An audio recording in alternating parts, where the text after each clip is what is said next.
So every morning after workout, we come in here and we do a cold plunge just for a couple minutes. And I don't do it so much for the benefits. I do it really to get me aware and more awake, and it gets me energized in the morning. So we're gonna hop in the pool. It's right around 51 degrees. I think it's probably mid 40s right now, so it's a little chilly.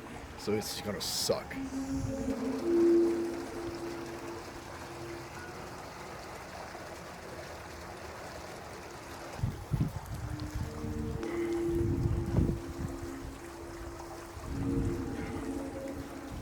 Sucked. It's horrible. All right, so cold plunge is a wrap. I think we're in there 2.5, 3 minutes. It felt a lot longer than that. And trust me, you get out of a cold plunge and it's mid 40s, you are freezing. So I am freezing right now. I'm alert, I'm ready. We're gonna get a protein shake, get dressed, and head to the office.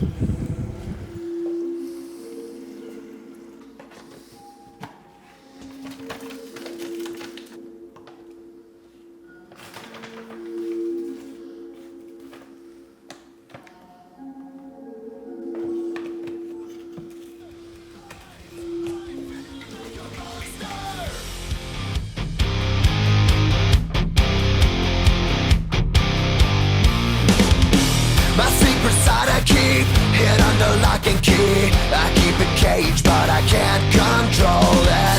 Cause if I let him out, he'll tear me up, break me down. Why won't somebody come and save me from this? Make it in. I feel it deep within, it's just beneath the skin. I must confess that I feel like a monster. I hate what I've become, the nightmare's just begun. I must confess that I feel like a monster. I feel it deep within, it's just beneath the skin. I must confess that I feel like a monster.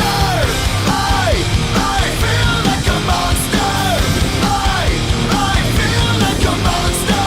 It's hiding in the dark, its teeth are razor sharp. Very good to tear you off and temporary protect because they got to maintain operation. They still got to sell cars. So we end up spending, this temporary wall here is about 10 grand. How are you doing? Great, you? We're doing well. Is that all right? Oh, yeah, definitely. Yeah, so what we did, so we worked close with the dealership and the managers here on what it looked like for them to stay operational, because that was the number one priority, was how do we keep this facility operational? So over here, so they got all the sales offices are in here. We've got what we call start panels. These are the white panels here. Those alone were about $10,000 in temporary protection that we were able to negotiate with the client and get covered because they understood the importance of getting it completely barricaded from dust. Upstairs is more offices. We've actually already painted all that. So what we did, we took a visqueen and we completely visqueened it off, got it protected so dust doesn't go from here into the upstairs, so we don't have to pay for cleaning multiple times. We've already cleaned it. It's turned over, space is there, so now it's just us to get it temporarily protected.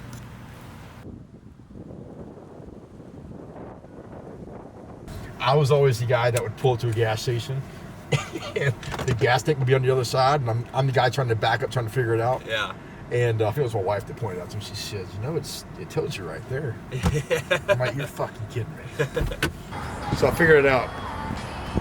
My wife lets me use her car, or wants me to use her car when she has no gas in the tank. And it's a way for her to get the company to pay for her gas because she doesn't want to pay for it. We'll traditionally have all the food delivered to the office once a week. So on a Monday, I'll get all my meals delivered. It costs us like $80 or something. It's cheap compared to eating out. Yesterday I went to Chipotle, last minute deal. I did a double steak rice bowl. It was $23. It's crazy. Hey, Bob. How you doing? So now I just get all the meals delivered to the office, $80 a week, and I'm set. But I like my cookies.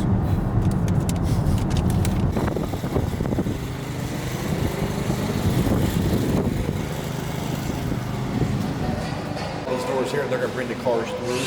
So I'll have a big showroom of luxury electric vehicles. And I think these vehicles on average are about $150,000 to $200,000. So we're really so good. Well, one of the issues we had out here was we were in a good spot to start laying down floors, and the owner decided he wanted to come in and actually paint all the ceilings. So we stopped all work because we didn't want to start laying floors down while they were doing the ceilings. So we got one trade in, one trade out, and then everybody's completed floors doing the remaining light fixture install as well as flooring.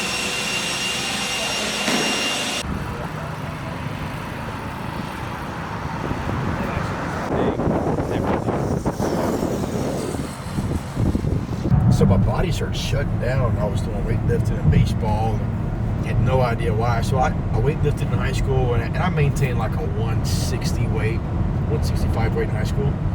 And I was a pretty stocky guy, pretty strong. And all of a sudden, I think it was junior year of high school, I had lost my older brother and my grandfather same day. My grandfather had a heart attack. My brother was headed to the hospital, a tire blew and he struck a tree. And it killed him instantly. And we got these phone calls within 5 minutes of each other. And I think that's what ultimately started to take me down. So depression, lost, and dark times. And later on, junior year of high school is when my body just started shutting down. No sex drive, nothing. And my wife was like, this is kind of odd. At 16, 17 years old, you shouldn't be feeling like this. I went and got checked out and found it was low testosterone. Body was just shutting down. Before you know it, about 6 months later, I was sitting in my boss's office. I was working for a roofing company in town, and he walked in. He said, "Hey man, you don't look good. Why don't you just go home?" So I went home, laid on the couch. Stepfather rolls in and looked at me. He's like, "We're going to the hospital." No questions asked. Get to the hospital. They do a stress test. I can't even finish the stress test. I'm just in tears. Body's hurting, and like just something bad is happening. And then before you know it, that's when they deem what had really happened to the heart and situations and just the heart undergoing a lot of stress and the attack on it. And then in their 3 weeks, lost weight. They had no idea what had caused it. And it got so bad, so scary to where I woke up one night to my mother shaking my feet, telling me to wake up. And my heartbeat had dropped to 21 beats per minute. And I think on average, probably maybe 60 beats a minute. I think right now I'm like in mid-50s, so imagine like your heart going like this to then going, that's what it was doing, 20 beats a minute. So everyone thought I was going to die in the hospital. So my buddy, we fast forward, come back from the fishing trip, and he's like, man, that's exactly why you're not scared of taking risks. Like you've been at the darkest time of your life. Like you're at the point where you almost lost it all. And I didn't even think about it like that, so it runs through my head every day. Of my buddy saying, hey dude, like, risk or nothing now. At the end of the day, it's just money. It doesn't matter. You make me feel invincible, earthquake powerful, just like a tidal wave. You make me brave, you're my titanium fight song, raising up like the roar of victory in a stadium. Who can touch me, 'cause I'm who can stop me tonight? You make me feel invincible. I feel it, invincible. I feel it, invincible. Here we go again, I will not give in. I've got a reason to fight. Every day we choose, we might win or lose. This is the dangerous life. She's got some stuff she's doing. First floor. She got to put $5 million in place to sell this. Really? Yeah. Only 4 Going million up. just one chair or something. No, it's not even working. This is all flooring, new work, Really? shift work. Looking up into the sky, nothing can stop me tonight. You make me feel invincible, earthquake powerful, just like a